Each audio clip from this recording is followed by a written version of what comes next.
அனைவருக்கும் வணக்கம். ஜெயஸ்ரீ நாட்டியாலயா அன்போடு வரவேற்கின்றது. இன்றைய பதிவில் குரலும் பொருளும் அதிகாரம் 27 தவம். உற்ற நோய் நோன்றல் உயிர்க்குறு செய்யாமை அற்றே தவத்திற்குரு. தவம் செய்வதற்கு இன்றியமையாத குணம் என்னவென்றால் தனக்கு வந்த துன்பங்களை பொறுத்து கொள்வது, தான் பிற உயிருக்கு துன்பம் செய்யாமல் இருப்பது. தவமும் தவமுடையார்க்கு ஆகும் அவம் அதனை அகுதியிலார் மேற்கொள்வது. தவமும் தவக்குணமாக மேலே சொல்லப்பட்ட உற்ற நோய் நோன்றல் உயிருக்கு உருக்கன் செய்யாமை என்ற கொள்கையை கடைபிடிப்பவர்களுக்கு தான் பலிக்கும். இந்த 2 குணங்களும் இல்லாதவர்கள் தவம் செய்வது வீண் முயற்சியாகும். துறந்தார்க்கு துப்புரவு வேண்டி மறந்தார்கொள் மற்றையவர்கள் தவம். தவசிகளுக்கு வேண்டிய வசதிகளை செய்வதற்கு தான் மற்றவர்கள் தாமும் தவம் மேற்கொள்ளாமல் இல்லறம் நடத்துகிறார்கள். உன்னார் திரளும் உவந்தாரை ஆக்கலும் எண்ணின் தவத்தான் வரும். தவசி விரும்பினால் அவனுக்கு வேண்டாதவர்களுக்கு சாபமிட்டு கெடுப்பதும் வேண்டியவர்களுக்கு வரம் கொடுத்து வாழ வைப்பதும் செய்ய முடியும். வேண்டி யாங்கெய்தலால் செய்தவம் ஈண்டும் இயலப்படும். ஆனால் வீடு பேர கருதிய தவசி தன் வலிமையை வீண் செலவழிக்கலாகாது. ஏனெனில் வெறுப்புகளினால் சாபமோ வரமோ விரும்பியதை விரும்பியபடி செய்துவிட்டால் தவ வலிமை செலவாகி போகிவிடும். வீடு பேர் பெற கருதிய தவத்தை தொடங்க வேண்டும். தவஞ்செய்வார் தன் கர்மம் செய்வார், மற்றல்லார் அவஞ்செய்வார் ஆசையுட்பட்டு. ஆகையினால் தவம் செய்கிறவன் தன்னுடைய தவ காரியங்களிலேயே இருக்க வேண்டும்.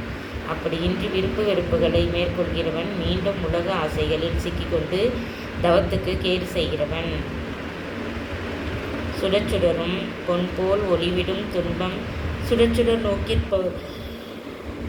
நோக்கியிருப்பவருக்கு நெருப்பிலிட்டு காய்ச்ச கழிவு நீங்கி மாற்றுயர்ந்து ஒளி அதிகப்படுகிற தங்கத்தை போல பொருட்படுத்தாமல் தவம் செய்கிறவனுக்கு தவ வலிமை அதிகப்பட்டு ஞான ஒளி உண்டாகும். தன்னுயிர் தான் அற பெற்றானை ஏனைய மண்ணுயிர் எல்லாம் தொழும்.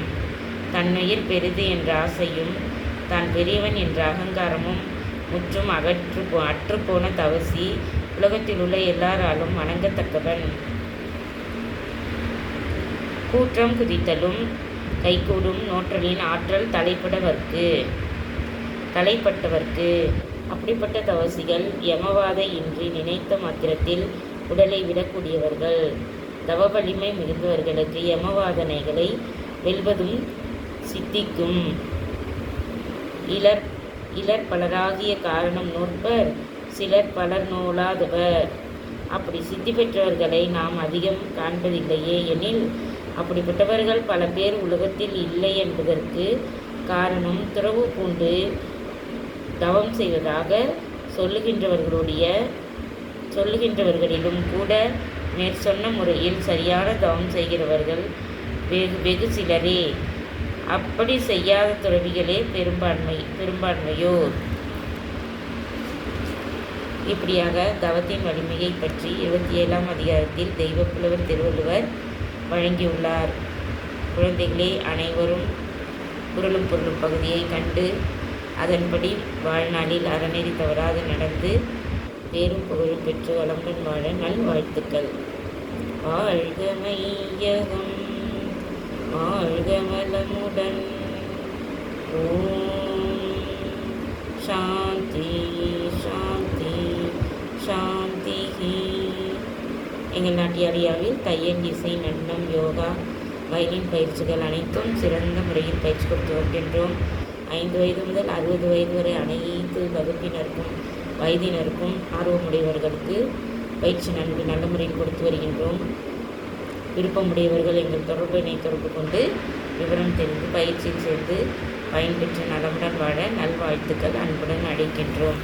நன்றி, வணக்கம். எங்கள் தொடர்பு எண் டிஸ்கிரிப்ஷனில் பார்த்து தெரிந்து கொள்ளுங்கள். மற்றும் எங்கள் சேனல் பிடித்திருந்தால் ஸ்ருதி லய ரிதம் எங்கள் சேனல் பிடித்திருந்தால் லைக் செய்து ஷேர் செய்து சப்ஸ்கிரைப் பண்ணுங்கள். நன்றி, வணக்கம்.